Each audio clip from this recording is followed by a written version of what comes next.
Hello students viewers, फिर मैं आज आपके साथ फिर नई वीडियो के साथ आ गई हूँ और ये है अवकलन डिफरेंशिएशन। इस वीडियो की खासियत क्या है वो मैं आपको बता देती हूँ। इस वीडियो की खासियत है कि ये दो जगह काम आएगी, एक तो आपके मैथमेटिक्स में और एक फिजिक्स के अंदर, और तीसरी क्वालिटी के लिए तो हम ये वीडियो बना ही रहे हैं IIT PMT के लिए। तो आपको डिफरेंशिएशन कैसे करना है, कुछ स्टूडेंट्स चाहे कितने भी पढ़ ले लेकिन क्या है कि उनको ये समझ में नहीं आ पाता कि डिफरेंशिएशन एक्चुअली में क्या होता है, इंटीग्रेशन क्या होता है। तो ये वीडियो टोटल डिफरेंशिएशन के लिए है कि हम कैसे अवकलन करें, अवकलन के ऊपर कैसे क्वेश्चन आंसर आते हैं। तो इसके लिए आप देखिए कुछ फॉर्मूले हैं, पहले तो हम वो देखते हैं।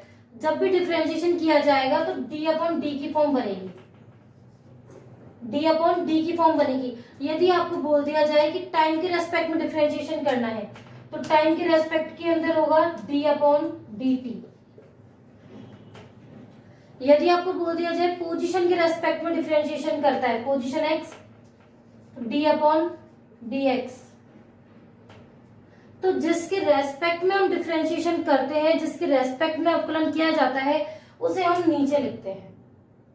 ये गलती हमको नहीं करनी है कि हम डी से डी को काट दें, ठीक है, ऐसी गलती नहीं करनी है।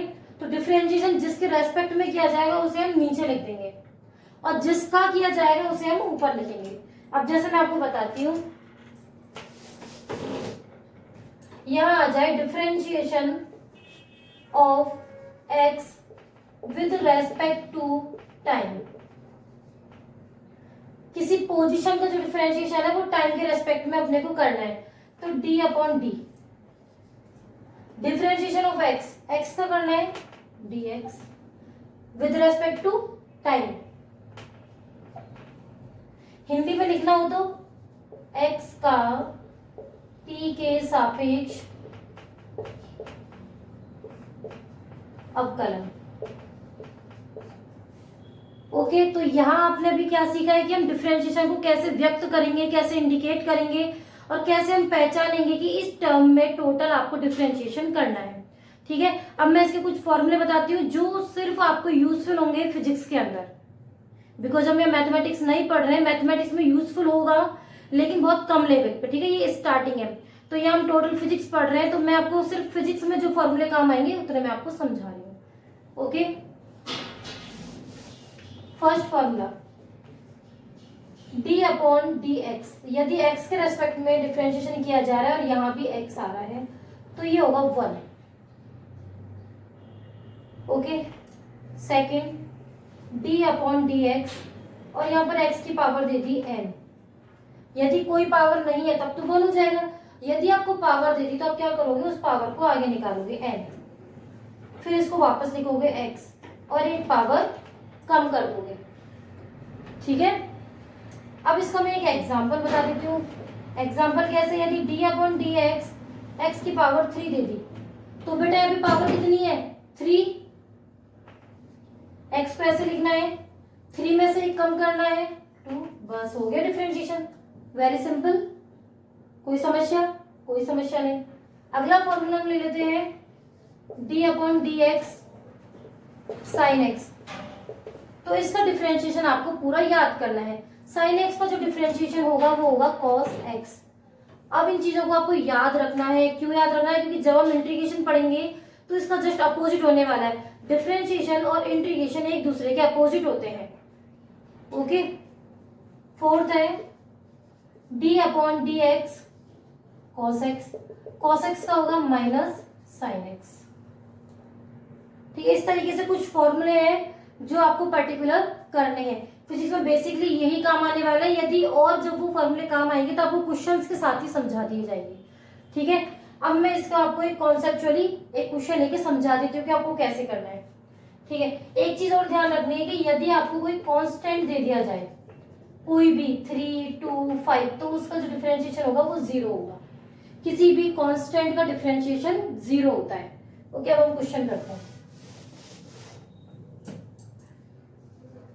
ये आपको क्वेश्चन दे दिया,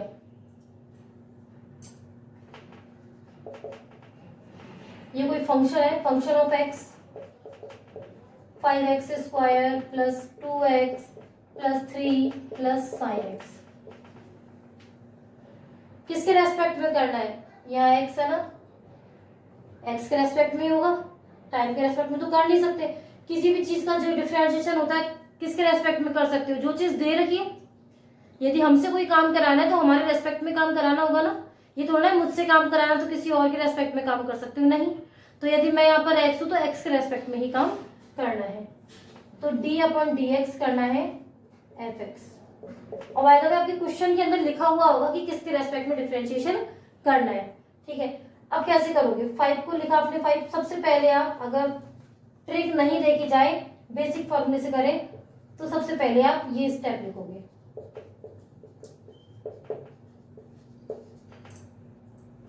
देन अब यहां से देखो एक एक स्टेप का, 5 कांस्टेंट, 5 को बाहर निकाल लिया, कांस्टेंट को बाहर निकाल लो, x की पावर 2 का क्या होगा, 2 को निकाला बाहर, x लिखा, 2 की पावर 2 थी, एक कम कर दी, 1 बची, प्लस 2, x की पावर कितनी है 1, तो 1x 1 माइनस 1 कितना हुआ 0, 3 तो बिल्कुल कोई कांस्टेंट है, कांस्टेंट के बाद कुछ नहीं है तो इसका हो जाएगा 0, और साइन x का क्या होता है cos x, तो यहाँ हुआ 10x plus 2 plus cos x।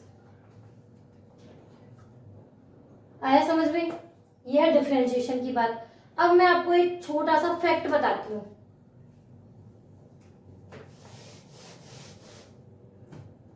Fact जो आपके काम आने वाला है। यदि आपको कोई फंक्शन x के रेस्पेक्ट में दिया जा रहा है, ठीक है, x के रेस्पेक्ट में दिया जा रहा है, तो x क्या होती है पोजीशन। जब आप इसका डिफरेंशिएशन करोगे तब आपको वेलोसिटी फाइंड आउट होगी, वेग, और जब वेलोसिटी का डिफरेंशिएशन करोगे तब आपको एक्सीलरेशन मिलेगा। मतलब कि जब दूरी का अवकलन किया वेग मिला, वेग का अवकलन किया तो त्वरण मिलेगा। ये हम कब पढ़ेंगे, जब मैं आपको डिस्टेंस और वेलोसिटी टॉपिक पढ़ाऊंगी, ठीक है। इसके मैं एक न्यूमेरिकल करा देती हूँ, फिलहाल मैं इसका एक न्यूमेरिकल आपको समझा देती हूँ कि आपके ये आगे काम आए। ये आपको दे दिया पोजीशन, कोई भी पोजीशन वेक्टर दे दिया, पोजीशन क्या दे दी 3x square plus 2x plus 5। अब इस क्वेश्चन में बोला जा रहा है कि जो आपको पोजीशन दी गई है इसका वेलोसिटी निकालो, एक्सीलरेशन निकालो, कब कब when t is equal to 1 second, कि यदि आपको कोई पोजीशन दे दी गई है तो उसकी वेलोसिटी और एक्सीलरेशन हमको निकालना है कब, when time is equal to 1 second. तो कैसे निकालोगे, करो इसका डिफरेंशिएशन। इसका जो डिफरेंशिएशन होगा किसके रेस्पेक्ट में होगा, पहली बात तो आपको ये समझना है कि ये क्वेश्चन ही गलत है। ये मैंने यहाँ पे इसलिए बताई आपको कि ये क्वेश्चन ही गलत है, कि यदि कभी भी वो आपसे वेलोसिटी और एक्सीलरेशन निकलवाएगा तो यहाँ पर ये डिस्टेंस नहीं देगा, यहाँ पर ये टाइम देगा। ओके, तो ये मिस्टेक की गई थी कि आपको समझ में आ सके कि आप क्वेश्चन को कैसे पहचानोगे। तो यदि टाइम के रूप में कोई फंक्शन दे रखा है तभी हम उसका वेलोसिटी और वेलोसिटी और एक्सीलरेशन निकाल सकते हैं। तो dr upon dt, d upon dt लिखा, 3t square plus 2t plus 5। सबसे पहले इसका एक बार डिफरेंशिएशन करते हैं। तो जब हम पोजीशन का डिफरेंशिएशन करते हैं तो क्या आता है, वेलोसिटी, वेलोसिटी आती है, वेलोसिटी इज इक्वल टू 3 को बाहर निकाला, टी स्क्वायर का क्या होगा 2t प्लस 2 को बाहर निकाला, t की पावर कितनी है 1, 0, 5 का क्या हो जाएगा 0, तो यहां आया 6t प्लस 2, ये वेलोसिटी हुई। अब हमें क्या निकालना है, एक्सीलरेशन। तो एक्सीलरेशन क्या होता है, जो वेलोसिटी आपकी आई है, जो भी वेलोसिटी आपकी आई है उसका हमें दोबारा डिफरेंशिएशन करना है। तो ये हो गया d upon D T 6t plus 2, 6 को बाहर निकाला, t की पावर है 1, 1 माइनस 1 0, और ये खुद 0, 6। ठीक है, अब हमको निकालना है t is equal to 1 second के ऊपर।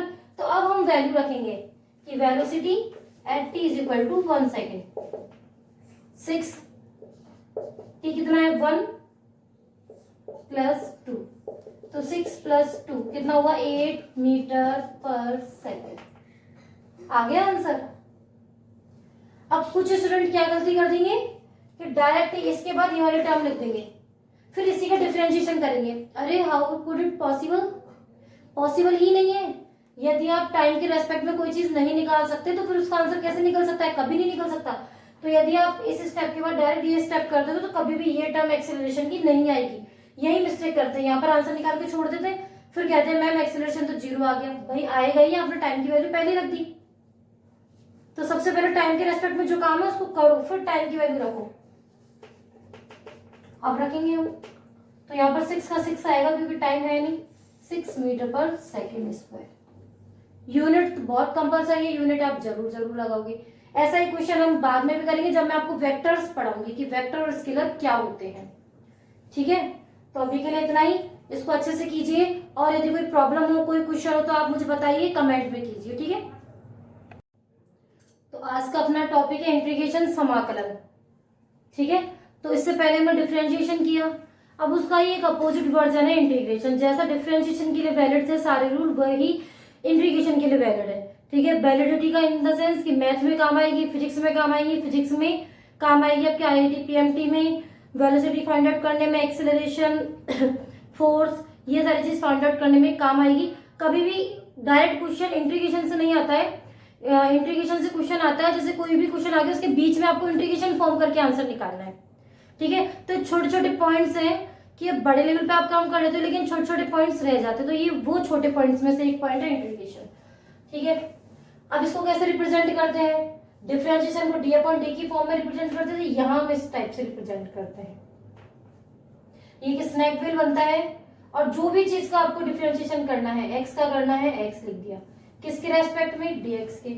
वही रूल वैलिड होंगे जिसके रेस्पेक्ट में हम काम करते हैं, जिसके लिए हम काम करते हैं, उसी के द्वारा इसका इंटीग्रेशन किया जाएगा। तो x का dx के रेस्पेक्ट में या x का x के रेस्पेक्ट में। यदि यहाँ पे आ जाए कि t का t के रेस्पेक्ट में, तो भी फॉर्मूले में कोई चेंज नहीं आएगा। ठीक है, अब मैं इसके फॉर्मूले आपको बताती हूँ। पहला,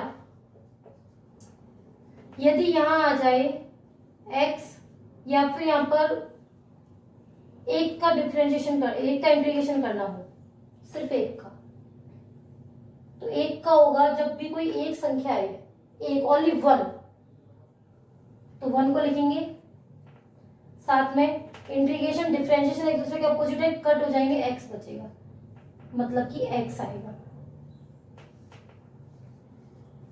यदि मैं 2dx का करती हूं तो 2x आएगा, 5dx का करती हूं तो 5x आएगा। ठीक है, अब हम नेक्स्ट बात करें x dx कि जो जिस चीज के रेस्पेक्ट में हम इंटीग्रेशन कर रहे हैं वो चीज यहां पर भी हो, तब इसके लिए फॉर्मूला होता है x की पावर, यहां पर n है, एक तरीके से 1 भी हो सकती है, x की पावर n, x पावर में एक जोड़ दो और जो पावर ऊपर है उसी को हम नीचे लिख देंगे। एग्जाम्पल,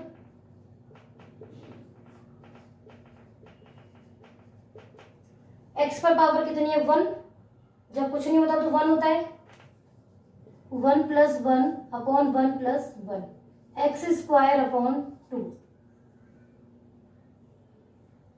फिर नेक्स्ट एग्जाम्पल, x की पावर 5dx, x पावर कितनी है 5, 5 प्लस 1 अपॉन 5 प्लस 1, एक्स की पावर 6 अपॉन 6। अब एक चीज ध्यान रखना, जब आप मैथ के अंदर इस चीज को पढ़ोगे तो आपको एक कांस्टेंट भी लेना पड़ेगा c। वो कांस्टेंट कब लेते हैं, वो कांस्टेंट हम हर फॉर्म में लेते हैं। यहाँ सब में हमको plus C plus C plus C plus C और एक प्लस सी लगाना है, इसका मतलब है ये कोई कांस्टेंट संख्या है। अब हम ये कब लगाते हैं, ये हम तब लगाते हैं जब यहाँ पे कोई लिमिट नहीं दे रखी होती है। कोई लिमिट नहीं है ना, कोई भी लिमिट नहीं है तब लेते हैं। ये अगर यहाँ पर कुछ दे रखा हो, ये जो स्नैक व्हील है इसके यहाँ पर, तब तो लोअर लिमिट बोलते हैं, यहाँ कुछ दिया हो तो उसे अपर लिमिट बोलते हैं। और यदि दोनों ही लिमिट नहीं दे रखी हो तो आप सी लगा के इसको छोड़ दोगे। ठीक है, इस सी का बेसिक कोई मतलब नहीं, इस सी को आप ऐसे ही छोड़ दोगे यदि ऊपर नीचे कोई लिमिट नहीं दे रखी है तो। और अभी वीडियो देखो, अभी कंटिन्यू है, अभी तो बहुत सारे क्लासे होने। ठीक है, तो ये तो हो गया एक्स की पावर एन का। अब नेक्स्ट फॉर्मूला,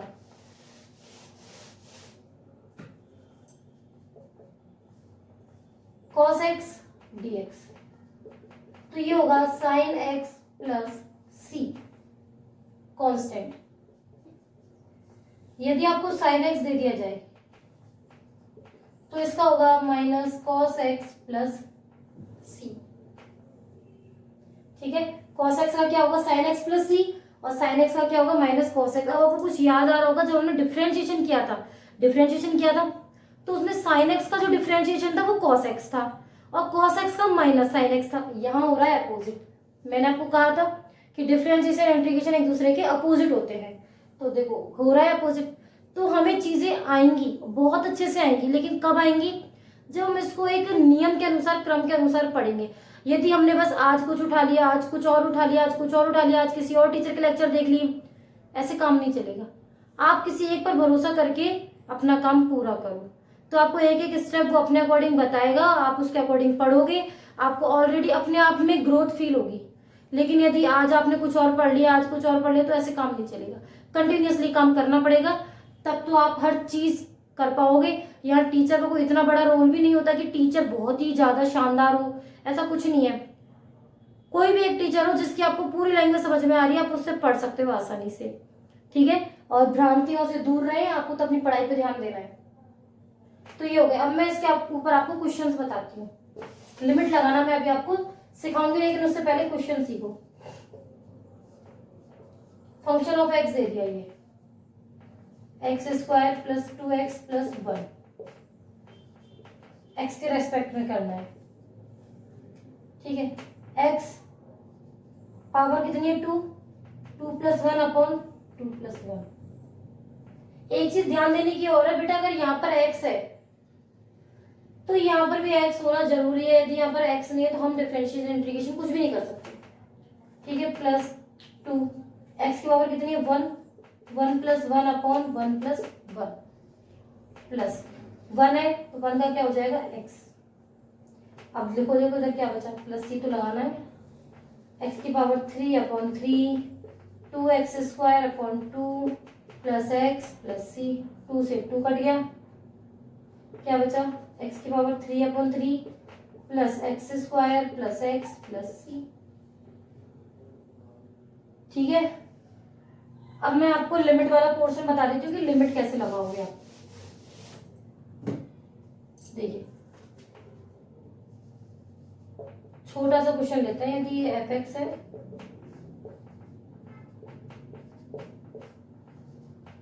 लिमिट दे दी 2 से 3, कुछ भी दे सकता है, लिमिट तो उसके अकॉर्डिंग ही होगी, क्वेश्चन में दे रखी होगी। ठीक है, तब हमें क्या करेंगे, सबसे पहले तो जब इंटीग्रेशन करते हैं तो इसको भी तो कुछ ना कुछ लिखोगे। f(x) x की पावर 2 क्या होगा, बिग ब्रैकेट बनाना, 2 प्लस 1 अपॉन 2 प्लस 1, 2x। अब हम c नहीं लगाएंगे क्योंकि हमको लिमिट दे रखी है 2 से 3, तो पहले इसको सॉल्व करो। x की पावर 3 अपॉन 3 प्लस 2x। अब सबसे पहले आप अपर लिमिट रखोगे। अपर लिमिट कितनी है 3, x की जगह 3 का क्यूब अपॉन 3, b जब प्लस है प्लस लगाओ। अब यहाँ भी अपर लिमिट रखो, ये होने के बाद यहाँ लगेगा माइनस। अब हम लोअर लिमिट रखेंगे सेम एज 3, 2 की power 3 upon 3 plus 2 into 27 upon 3 plus 6, 8 upon 8। थोड़ी कैलकुलेशन को फास्ट रखना है आपको। अब यहाँ माइनस आएगा क्योंकि साइन चेंज हो रहा है। अब इसको सॉल्व करते हैं। 9 + 6 - 4 - 8/3। 9 + 6 कितने हुए? 15। 15 + 4 कितने हुए? 15 - 4 कितने हुए? 11 - 8/3। एलसीएम लेके सॉल्व कर लो इसको, कितना आ रहा है बताइए? 25/3। बस आंसर है ये इसका। बताओ कोई समस्या हो? कोई समस्या नहीं है, ठीक है। अब हम एक और चीज बताते हैं आपको। जब हम डिफरेंशिएशन कर रहे थे तो पोजीशन से वेलोसिटी, वेलोसिटी से एक्सेलरेशन निकाल रहे थे, लेकिन जब हम इंटीग्रेशन करेंगे तो हमें एक्सेलरेशन गिवन होगा, तो जब हम इसको करेंगे तो वेलोसिटी मिलेगी और वेलोसिटी से हमें पोजीशन मिलेगी। ये फंडा होता है इंटीग्रेशन का और ये फंडा होता है डिफरेंशिएशन का। कोई नहीं बताएगा इसको, ध्यान से करना है अपने को, और बहुत सारे क्वेश्चन समझाऊंगी मैं इस पे आपको, कोई टेंशन लेने की बात नहीं है, ठीक है।